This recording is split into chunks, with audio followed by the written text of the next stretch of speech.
तो Gurugram murder case में ABP news बड़ा खुलासा करने जा रहा है। टेनिस खिलाड़ी राधिका के रील बनाने से पिता नाराज थे। ये सूत्रों के हवाले से बड़ी जानकारी सामने आई है। सोशल मीडिया पर दरअसल राधिका बहुत एक्टिव रहती थी। पिता को ये बात बहुत बुरी लगती थी। राधिका का रील बनाना पिता को बिल्कुल पसंद नहीं था, ये सूत्र बता रहे हैं। और ये जो आप रील देख रहे हैं ना, यही वो रील है जिसको लेकर पिता बहुत नाराज थे। ये दावा किया जा रहा है इसी रील से राधिका के पिता बहुत गुस्सा हो गए थे, वो बहुत नाराज थे।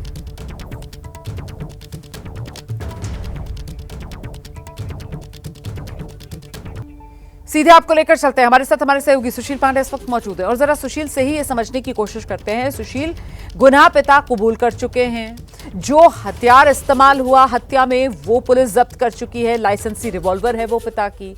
लेकिन सबसे बड़ा सवाल जिसका जवाब पुलिस को तलाशना है वो यही है कि आखिरकार हत्या पिता ने अपनी बेटी की क्यों? इसीलिए पुलिस रिमांड मांगेगी। जी बिल्कुल रुमाना, देखिए सबसे बड़ी बात है कि क्या वाकई, जैसा आप सवाल पूछ रही थी, कि क्या वाकई बच्चों और माता पिता के बीच संवाद इस सोशल मीडिया ने खत्म कर दिया? क्या ये एक वजह है? या अगर लड़की कमा रही है और कमाने के बाद वो आगे बढ़ रही है तो क्या ये फिलहाल जो पिता है वो शायद उनको बर्दाश्त नहीं हुआ?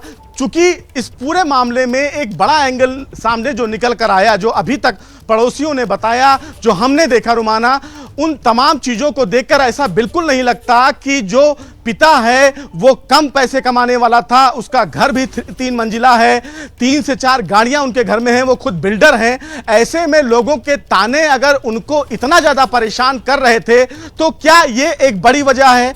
लड़की के द्वारा जो रील बनाई जा रही थी, जैसा रील दिखाया भी जा रहा है, क्या एक वजह यह है? इन तमाम पहलुओं पर जब हमने पड़ोसियों से बात की तो ऑन कैमरा उन्होंने बात करने से मना किया, लेकिन उन्होंने बताया कि राधिका को देखकर कभी ऐसा नहीं लगता था कि वो लड़की मिलनसार नहीं थी, लोगों से हंस के मिलती थी और उनके पिता भी अक्सर उसके साथ घूमते हुए देखे जाते थे। लेकिन बड़ी वजह जो है वो गुड़गांव पुलिस भी खोजने में लगी है कि क्या लोगों के द्वारा जो उल्हाने दिए जाते थे, जो कमेंट उनको किया जाता था, क्या यही एक वजह है कि एक पिता अपनी बेटी को 3 गोलियां मार देता है, वो भी लोगों के कमेंट से?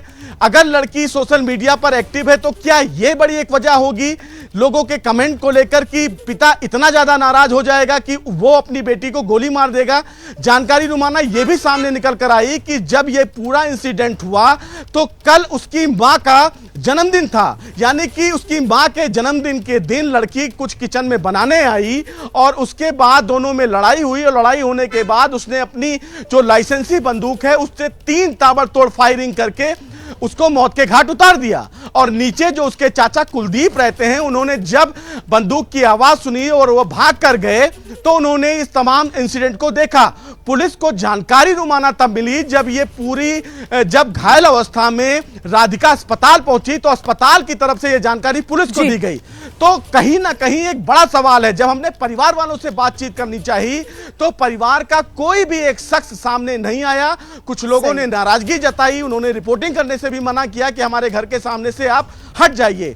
तो कहीं ना कहीं कुछ तो इस पूरे मामले में ऐसी चीज है जो छुपाई जा रही है कि आखिर पिता को इतना गुस्सा क्यों आ गया कि अगर लड़की टेनिस एकेडमी चलाती है, रील बनाती है, तो क्या यही 2 वजह है? आप बिल्कुल सही कह रहे हैं सुशील, मतलब जितना साफ फिलहाल ये मामला नजर आ रहा है उतना साफ ये मामला है नहीं। अभी बहुत सी परतें खुलनी बाकी हैं और सच सामने आना बाकी है कि आखिरकार एक पिता ने ही अपनी बेटी की हत्या क्यों की। गुरुग्राम राधिका हत्याकांड से जुड़ी हुई सामने आई है। गुरुग्राम के अस्पताल में राधिका का पोस्टमार्टम जारी है। राधिका के सोशल मीडिया अकाउंट की जांच पुलिस कर रही है। तो एक तरफ राधिका का पोस्टमार्टम हो रहा है और वहीं दूसरी तरफ राधिका का जो सोशल मीडिया अकाउंट है उसकी पुलिस जांच कर रही है। तफ्तीश में पुलिस जुटी हुई है। पोस्टमार्टम रिपोर्ट का भी इंतजार है और उसके बाद ही पुलिस अपनी जांच आगे बढ़ाएगी। फिलहाल राधिका के पिता जो अपना गुनाह खुद ही कबूल कर चुके हैं, उन्हें लेकर अदालत के लिए निकली है गुरुग्राम पुलिस और पहले मेडिकल करवाया जाएगा पिता दीपक यादव का, फिर उन्हें कोर्ट में पेश किया जाएगा। अभी राधिका के शव का पोस्टमार्टम चल रहा है। पोस्टमार्टम रिपोर्ट का भी पुलिस को इंतजार है किसी निष्कर्ष पर पहुंचने के लिए।